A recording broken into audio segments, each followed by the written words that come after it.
دلته فرض ورخیسته دی د په مستحباتو پسې لګېدلی دی نو تسبیح جیب کې کېده دا به کور کې تسبیحاتونه وکړه دلته مخ پټ کا لاسونه دې پټ کا ډېرې زنانه به تاسو داسې لیدلي چې کله په ګاډیو کې سفر کوي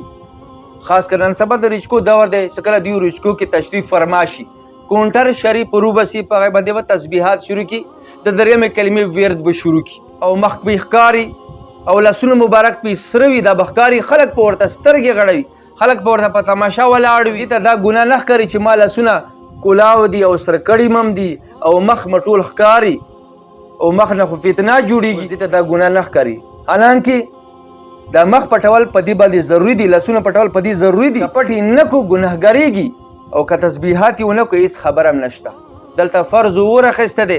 دا په مستحباتو پسې لګېدلی دی نو تسبیح جیب کې کېده دا به کور کې تسبیحاتونه وکړه دلته مخ پټ کا لاسونه دې پټ کا الله دې موږ معاف کړي نن سبا خلک مستحباتو پسې لګېدلي فرض ورخیسته دی چا سره د فرض عام نشته چې فرض ماتېږي واجب ماتېږي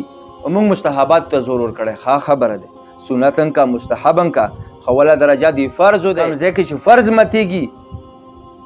اول د هغې خیال وکړه زنانه چې کور نه بار وځي مخ په یې پټ وي په کار دی لاسونه ته دوستانې واچوي ځکه هغوی لاسونه سره کړي وي نو په ګاډي کې کله داسې لاس وباسي کله داسې لاس وباسي ټوله سوارلي په ټینشن کې اچولي وي او ساده لباس کې به سفر کي او د کومه برکه وي هغه به هم ساده وي بعضو زنانه بیا برکې اچولي وي خو ګلدارې وي ډېرې جوختې وي نو د هغې چول ته څه ضرورت دی چې دا دومره ګلکري په کړي دومره تنګه دي برکه جوړه کړې دی چې ټول اعضا پکې لیده شي نو بیا هم خلک ګوري